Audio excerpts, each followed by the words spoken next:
Sharing your experiences could lead to healing and support for others, people who have been through it, like I said, or people that are supporting them. So sharing your experience is important to move forward.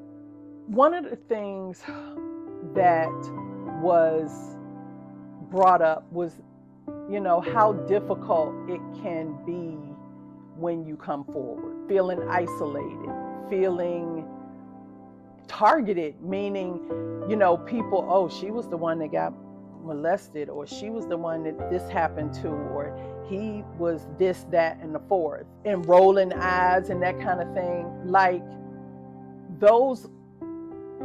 doing those things prevents people from coming forward. I remember as I was growing up, you would have girls that would accuse guys of rape, and the girl was the one that was being shamed and talked about and just abused because she reported being attacked, right?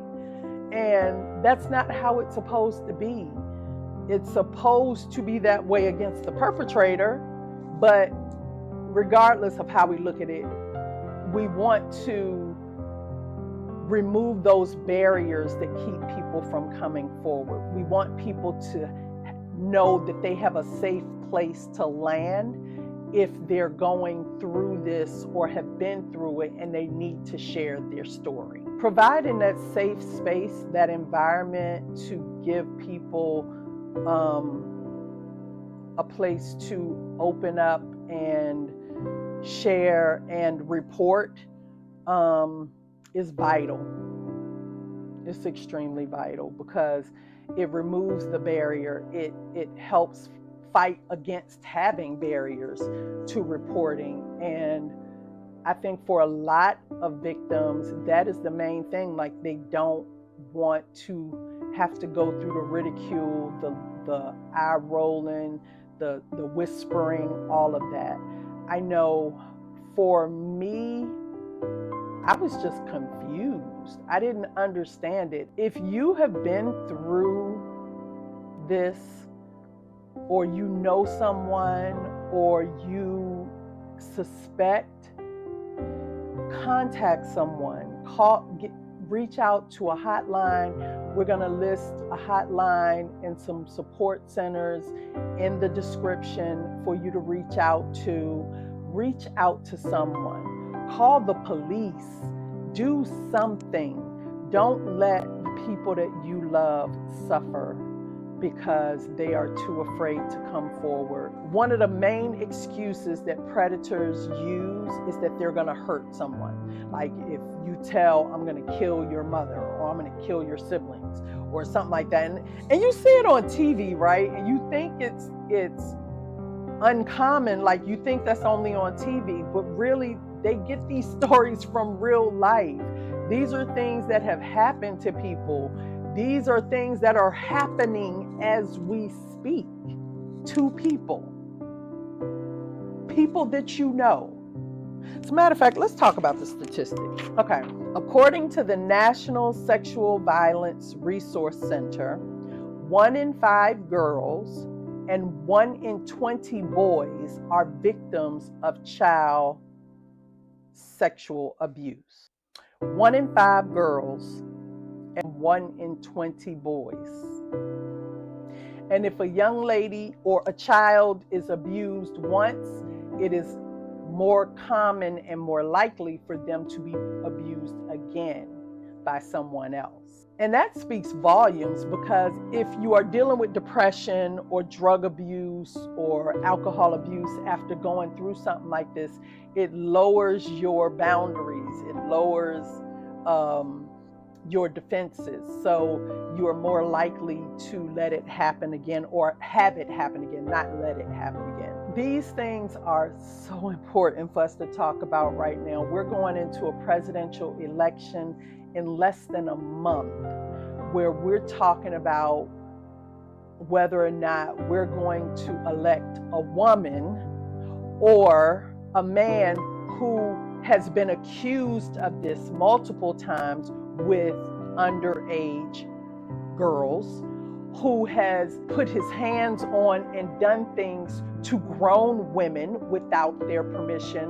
Like, having control over what happens to my body is important to me. That is important. And this presidential election is important because these things are in jeopardy. So make sure you get out and vote. Anyway, back to the statistics. It is estimated that 90% of child sexual abuse victims know their perpetrator, often a family member, close friend, or trusted adult. Many cases go unreported, contributing to the cycle. Because they are afraid to talk, the person can do the next person and the next person and the next person. The majority of sexual abuse victims are between the ages of 12 and 17, but abuse can occur at any age. I'm going to jump in that one real quick because a lot of times you will hear, and this happened with me, the fact that you feel that a 12-year-old has the sense to purposely go after a sexual relationship with an adult male, and there's not a problem there. Because let's say the child is abused, right? And they've been perpetually abused. So at this point, they feel like that abuse is attention. So I want this attention. And that could possibly be the case. But that's a problem because she needs help. Not to be ridiculed because you feel like she's going after adult males or being too sexual or doing this or doing that. That's when kids need help. Help.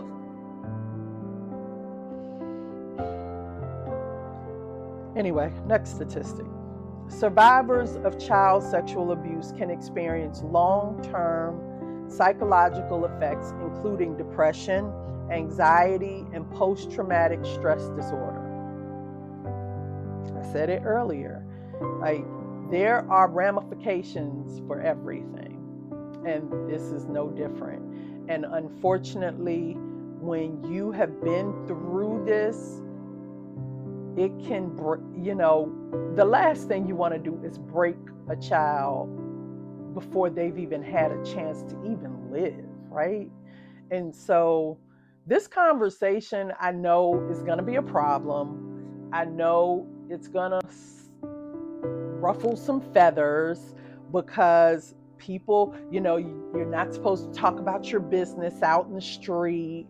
You're not supposed to bring, dirty laundry. You're not supposed to air your dirty laundry.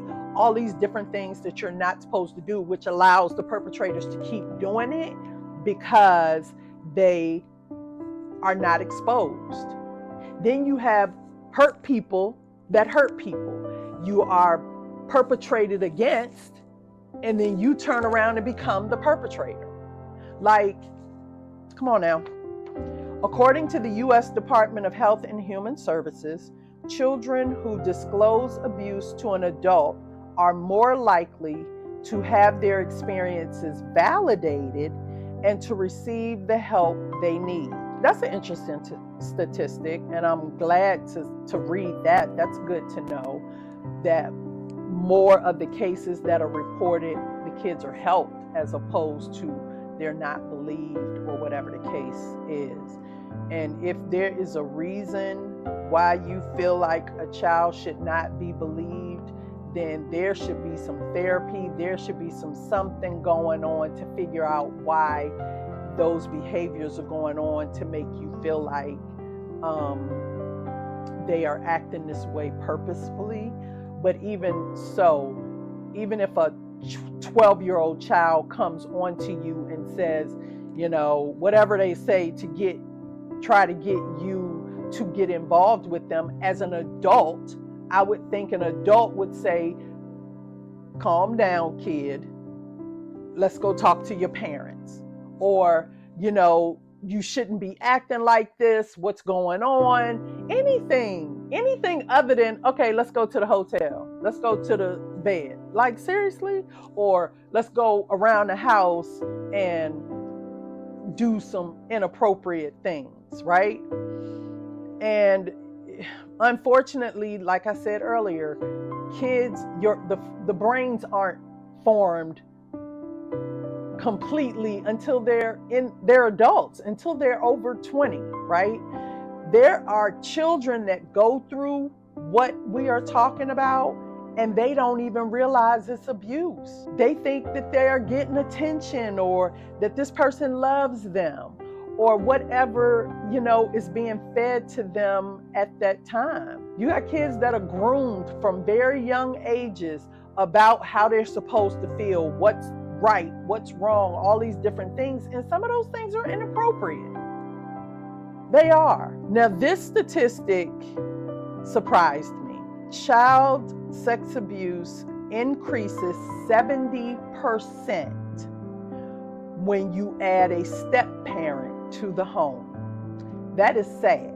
That's a sad statistic. And it's interesting because somebody pointed out, and I didn't know this, that when a lion takes over a pride, so if a lion gets with a female lion who already has cubs, or whatever you call baby lions, what do you call baby lions?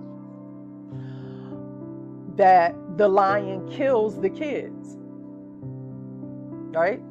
Like they literally take them out so they don't have to deal with stepkids and they have their own kids. I'm so glad we don't do that as adults, as humans, because that's crazy. That's scary. Oof. I hope that this video really starts a conversation, because I don't want another generation of girls going through what we went through and not feeling like they can speak up.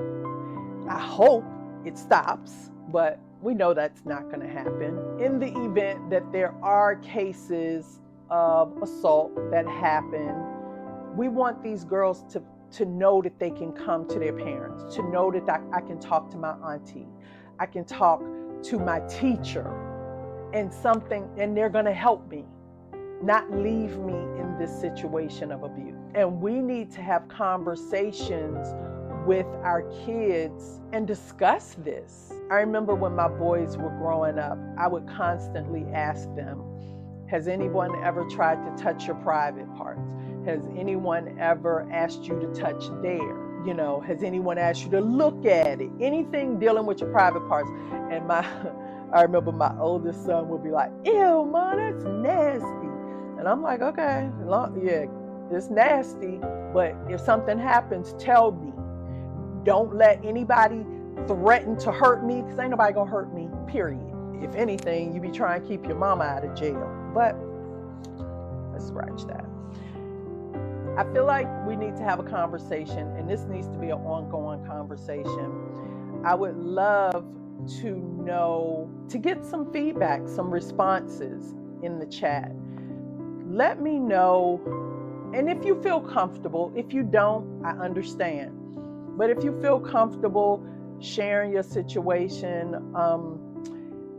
one of the people that I spoke of as I was doing this video today, she wanted me to share some recorded conversations.